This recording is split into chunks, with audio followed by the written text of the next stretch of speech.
దినమెల్ల దేవుని దయలో దేవుని కృపలో మనల్ని కాచి కాపాడిన దేవుని స్తుతించి నిద్రపోయే ముందు ఈ వాక్య ధ్యానం చేసుకుని పడుకోండి. 32వ కీర్తన 8వ వచనం. నీకు ఉపదేశం చేసేదను, నీవు నడవవలసిన మార్గమును నీకు బోధించేదను, నీ మీద దృష్టి ఉంచి నీకు ఆలోచన చెప్పేదను. If your situation may be critical, but God will set you free if you follow His directions. Ask God to direct your life. నీ జీవితాన్ని ప్రభువే డైరెక్ట్ చేయాలని అడుగు. స్టూడెంట్స్, ప్రభు నన్ను డైరెక్ట్ చేయమని అడగండి. మీ డైరెక్షన్ లో నేను నడుచుకోవాలి ప్రభు అని అడగండి. దైవ సన్నిధిలో ఉండి ప్రార్థించినప్పుడు మోషే అనే వ్యక్తికి దేవుడు డైరెక్షన్ ఇచ్చాడు. తర్వాత యెహోషువ అనే వ్యక్తికి, he was a great leader. Joshua received God's direction when he was in prayer, when he was reading God's word early in the morning prayer. God made him a great leader. Gideon, he was also praying to God. దేవుని సన్నిధిలో ప్రార్థించాడు. He received God's direction. David, he received God's direction wonderfully, marvelously. అద్భుతంగా దేవుని యొద్ద నుండి direction పొందుకున్నాడు. అందుకే అతని జీవితంలో అద్భుతమైన విజయాలు చూడగలిగాడు. కింగ్ యెహోషాపాత్ అంటాం తెలుగులో. He received God's direction. He was kneeling down and praying to God. King అయ్యుండి కూడా మోకరిల్లి ప్రార్థన చేసేవాడు. దేవా, నాకు ఆలోచన రావట్లా, నాకు తలంపులు రావట్లా, నాకు మంచి ఐడియా కావాలి, దయచేసి నాకు జ్ఞానం ఇవ్వాలని ప్రార్థన చేసుకుని తర్వాత ప్రయత్నం చేసేవాడు. ప్రార్థించి ఊరుకోవద్దు, ప్రయత్నం చేయాలి. పుస్తకం అర్థం కావట్లేదా, ప్రార్థన చేయి, తర్వాత మళ్ళీ తీసి చదువు. సబ్జెక్ట్ అర్థం కావట్లేదా, ప్రార్థన చేయి, తర్వాత తీసి ప్రయత్నం చేయి. తప్పక నువ్వు సక్సెస్ అవుతావు. కింగ్ హిజ్కియా 2 రాజుల గ్రంథం 20వ అధ్యాయం 5వ వచనంలో కన్నీళ్లతో ప్రార్థన చేస్తుండగా ఆయుష్ లేదని చెప్పిన వ్యక్తికి 15 సంవత్సరాల ఆయుష్ పెంచాడు దేవుడు. ఈ రోజు ఈ మాటలు వింటున్న వారు డాక్టర్స్ ఒకవేళ ఐసీలో గానీ ఎక్కడ ఉన్నటువంటి మిమ్మల్ని మీకు ఇక ఆయుష్ లేదు, ఇక మీరు పోయే కాలం వచ్చింది అన్నారేమో. ప్రార్థించు, దేవుని దగ్గర మొరపెట్టు.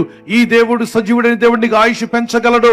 నువ్వు ఆయుష్నిచ్చి దేవుడిని నిలబెట్టగలడు. నీకు ఆయుష్ను పెంచగలడు దేవుడు. ఈయన విశ్వాసించి ప్రార్థించే దేవుని కృపని ఆవరిస్తుంది. ఆమేన్. జార్జ్ ముల్లర్ చెప్పినటువంటి మాట, word of God is our only standard and the Holy Spirit our only teacher. ఎప్పుడైతే నా టీచర్ పరిశుద్ధాత్మని వాక్యం మీద దేవుని ఆత్మ మీద ఆధారపడతావో మంచి డైరెక్షన్ దేవుడు ఇవ్వడం ప్రారంభిస్తాడు. ఒకసారి చేతిని పైకెత్తండి.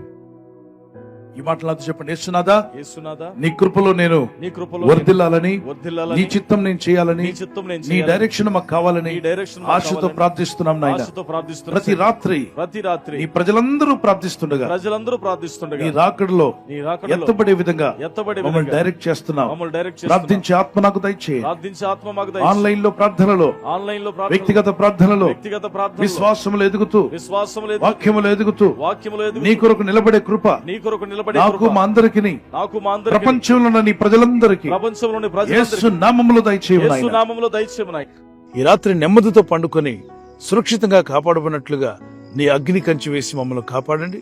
మీ చిత్తములో కొనసాగే కృప మా అందరికీ దయచేయమని యేసుక్రీస్తు ప్రశస్త నామములో మీరందరికీ చక్కని నిద్ర దయచేసి తెల్లవారు లేచి కృపను మాకిమ్మని క్రీస్తు నామములో అడిగి వేడుకుంటున్నామా పరలోకపు తండ్రి. ఆమేన్. ఆమేన్. ఈ వాగ్దానాన్ని మీతోనే ఉంచుకోకుండా లైక్ చేయండి, షేర్ చేయండి. అనేకులు ఈ యొక్క ఛానల్ సబ్స్క్రైబ్ చేసుకోమని తెలియపరచండి. సబ్స్క్రైబ్ చేయని వారు కూడా సబ్స్క్రైబ్ చేయండి. Good night. God bless you. ఈ ఛానల్ను మీరు సబ్స్క్రైబ్ చేసుకొనుట వలన 2 పనులు జరుగుతున్నాయి. 1, బీదలకు, అనాథలకు ఈ ఛానల్ ద్వారా సహకారము అందించడం జరుగుచున్నది.